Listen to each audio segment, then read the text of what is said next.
ஒரு இக்கட்டான சூழ்நிலையில சாமி கிட்ட பிரார்த்தனை பண்ணி வராங்க. சாமி அத நிறைவேத்துறாரு. அவங்க ரொம்ப சந்தோஷமாறாங்க பக்தர்கள். ஐயோ! சாமிக்கு நம்ம ஏதாவது செய்யணுமேன்னு சொல்லி பக்தர்களுக்கு ரொம்ப ஆர்வமா இருக்கு. அத பணமா குடுப்பாங்க, இல்ல வேற ஏதாவது வேலையா குடுப்பாங்க.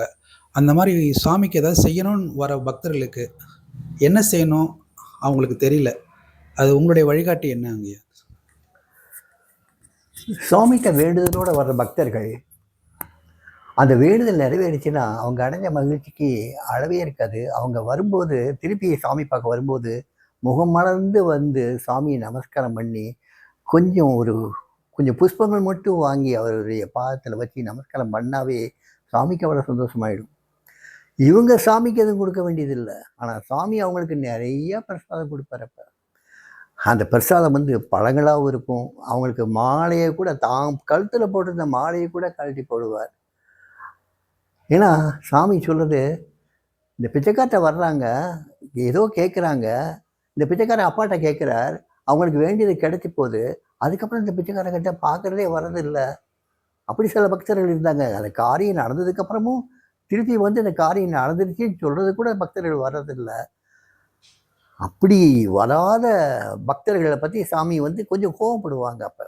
"இவ்வளவு நடந்திருக்கு, வந்து ஒரு வார்த்தை சொல்லணும்னு உனக்கு தோணலையா?" அப்படின்னு கூட கேட்டிருக்காங்க.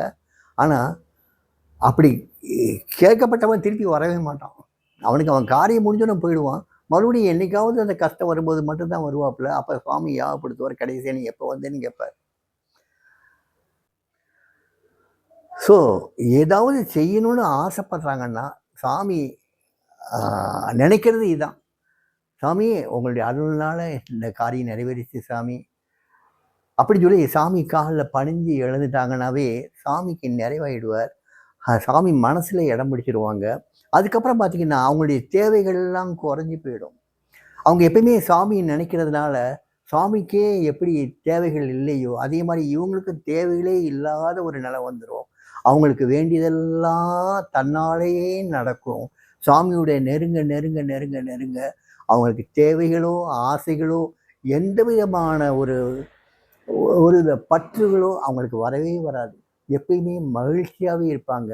அத விட என்ன வேற வாங்கி குடுக்க முடியும் சாமிக்கு? பணமாவும் குடுப்பாங்க சமயத்துக்கு. அதையும் சாமி வேண்டான்னு சொல்றதில்ல. வச்சுக்குவார். பொருளாவும் குடுப்பாங்க. என்ன மாரி பொருள்? பழங்களா வாங்கிட்டு வந்து குடுப்பாங்க. மாம்பழ சீசன்னா மாம்பழங்கள் கூட கூடையா கொண்டு வந்து குடுப்பாங்க. அதையும் ஏத்துக்குவார். புஷ்ப மாலை பெரிய பெரிய மாலைகள் போடுவாங்க. ஏத்துக்குவார். எதுவுமே கொண்டு வராம ஒரு எலுமிச்சம்பழம் மட்டும் கொண்டு வந்தாங்கன்னா, அதையும் ஏத்துக்குவார். சாமிக்கு வேண்டியது இந்த பொருட்கள் இல்ல. மனசுல உள்ள அந்த பக்தி, அந்த சிரத்த, அந்த அன்பு. அதத்தான் எதிர்பார்த்தார். அத செஞ்சவங்க பூராவுமே சாமிக்கு நெருக்கமானவர்கள். அவங்களுடைய வாழ்க்கை முறையே பார்த்தீங்கன்னா, கிட்டத்தட்ட சாமியுடைய வாழ்க்கை முறைக்கு அடுத்து வந்துரும். சாமியினுடைய உண்மையான நினைவு சின்னங்களே அவங்க தான் இன்னைக்கு வரைக்கும்.